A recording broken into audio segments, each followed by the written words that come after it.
بسم اللہ الرحمن الرحیم۔ آج کی حدیث ہے قال النبی صلی اللہ علیہ وسلم المجالس بالامانہ۔ رواہ ابو داود کی حدیث ہے کہ مشکات شریف کی صفحہ نمبر 430 سطر نمبر 15 میں یہ حدیث لکھی ہوئی ہے کہ حضرت جابر رضی اللہ تعالی عنہ سے مرفوع ہے کہ حضور اکرم صلی اللہ علیہ وسلم نے فرمایا مجلسیں امانت ہوتی ہیں۔ تو مجلسوں کے امانت ہونے کی وجہ یہ ہے کہ آپ اسکول کالجز یونیورسٹیز اور مدارس میں جو میٹنگز ہوتی ہیں، ان میٹنگز میں کوئی بات ایسی ہوتی ہے جو طلباء کو بتانی نہیں ہے، لیکن ان کو سمجھانے کے لیے کوئی اور حربہ، کوئی اور طریقہ استعمال کر کے ان کی اصلاح کرنی ہے۔ تو معلوم ہوا کہ اگر یہ بات باہر کی جائے، مجلس کی بات باہر کرنے سے انسان بے پردہ ہوتا ہے۔ کوئی بات محترم صاحب نے کی ہے، کسی پرنسپل نے کی ہے، وہ ان کے اور ان کے بیچ کے درمیان کی کوئی بات تھی، کوئی ایسی بات تھی جو وہ باہر نہیں کروانا چاہ رہے تھے، ان کی اصلاح کے لیے کوئی دوسرا طریقہ استعمال کرنا چاہ رہے تھے، اگر وہ باہر کریں گے تو یہ امانت میں خیانت ہے۔ تو قرآن شریف کے 5ویں پارے میں سورہ نساء کے 58 آیت میں ان اللہ یأمرکم ان تؤدوا الامانات الی اہلہا، کہ اللہ تعالی حکم کرتے ہیں کہ آپ امانتوں کو اس کے مالک کے سپرد کر دیں، یعنی کہ اس کا مالک جو ہے اس کے ہاتھ میں دے دیں۔ وہ امانت میں خیانت کرنا جائز نہیں ہے۔ میں آج آپ کو سوشل میڈیا کے حوالے سے کچھ بتاتا ہوں کہ آج کل جی بی واٹس ایپ آئے ہوئے ہیں۔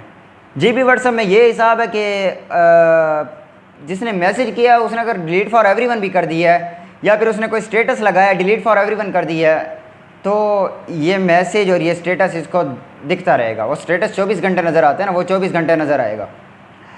اب جس بندے کے پاس واٹس ایپ دوسری تھی وہ جی بی نہیں یوز کر رہا تھا، تو اس کو نہیں معلوم تھا کہ پتہ نہیں کس کے پاس جی بی ہے، کسی کے پاس نہیں۔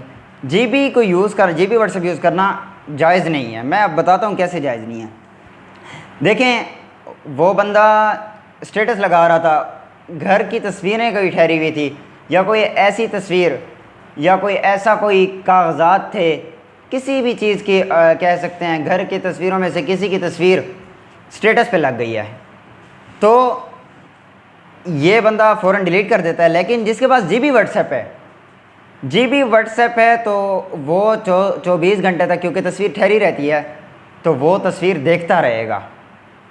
اس نے جیسے ہی تصویر دیکھی، اس نے دیکھا کہ اوپر نشان آیا ہوا ہے کہ اس نے ڈیلیٹ کر دیا، تو اب اس کا دیکھنا ناجائز ہے۔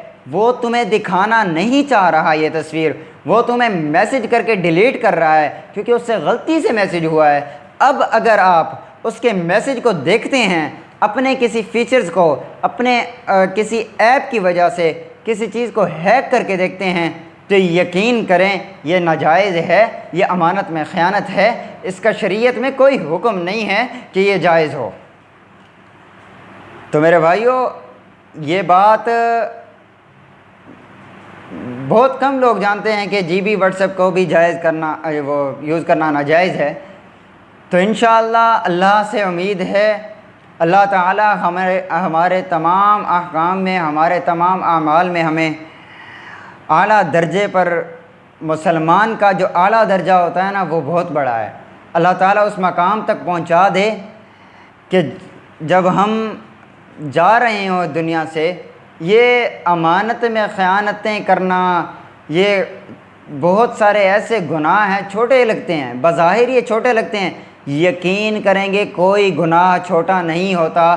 چھوٹا گناہ ہی ہمیشہ کبیرہ بنتا ہے، جب وہ کبیرہ بنتا ہے پھر وہ ہاتھ سے نکل جاتا ہے۔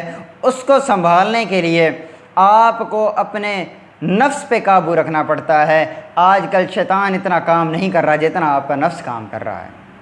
نفس امارہ بہت برا ہے، وہ کہتا ہے چل نماز نہیں پڑھنی آج تو نے، سو جا اللہ کے بندے، نماز پڑھ لی، تھوڑی دیر رہ رہی ہے، پھر قضا ہو گئی، چل قضا پڑھ لی، پھر قضا بھی رہ گئی ہے، ظہر کی بھی نکل گئی، عصر کی نکل گئی، مغرب کی نکل گئی، اس طرح کر کے ہمارے گناہ بڑھتے جا رہے ہیں۔ تو اللہ کا واسطہ ہے پکڑ لو دین کو، اللہ کا واسطہ ہے پکڑ لو سنت کو، اللہ کا واسطہ ہے رسول اللہ صلی اللہ علیہ وسلم کی اطاعت کرو، ان کے فرمان کو مان لو۔ علیکم بسنتی وسنت الخلفاء الراشدین المہدیین۔ او کما قال، حضور اکرم صلی اللہ علیہ وسلم نے فرمایا میری سنت کو لازم پکڑو اور خلفائے راشدین کی سنت کو لازم پکڑو۔ آپ کا فائدہ سوچا ہے انہوں نے ان کی سنتوں میں۔ میں ایک واقعہ سناتا ہوں۔ ایک ٹرک والے ہوتے ہیں نا، تو اس کے ساتھ ایک کنڈکٹر بھی کہہ سکتا ہے، اس کے ساتھ دوسرا بندہ ہوتا ہے ہمیشہ۔ تو کسی جگہ پہ ٹائر خراب ہوا، ٹائر جوڑتے جوڑتے وہ روٹی کھانے لگ گیا ٹرک والا، تو اس نے بلایا آج ہی فلاں، پتہ نہیں کیا نام تھا، اس کو بلایا ہے، آجا روٹی کھا لے۔ وہ آیا، اس نے ہاتھ نہیں دھویا، ہاتھ دھونا سنت ہے، اس نے ہاتھ نہیں دھویا، اس نے روٹی کھانا شروع کر دی۔ 5 منٹ گزرے، اس کے پیٹ میں درد شروع ہو گیا، اتنا سخت درد ہوا ہے کہ نشتر پہنچا وہ بندہ۔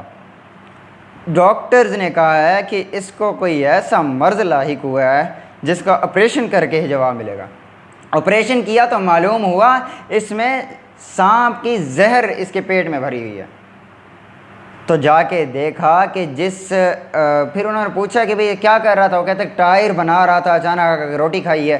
تو کہتے ہیں وہ ٹائر دکھائیں۔ جب انہوں نے ٹیسٹ کیا تو معلوم ہوا اس ٹائر پہ، کیونکہ پہاڑی علاقوں میں سانپ ہوتے ہیں، وہ شاید کوئی سانپ نیچے آیا جس کا زہر لگا ہوا تھا، اس کے ہاتھوں میں زہر لگا، اس نے کھانا کھانا شروع کر دیا۔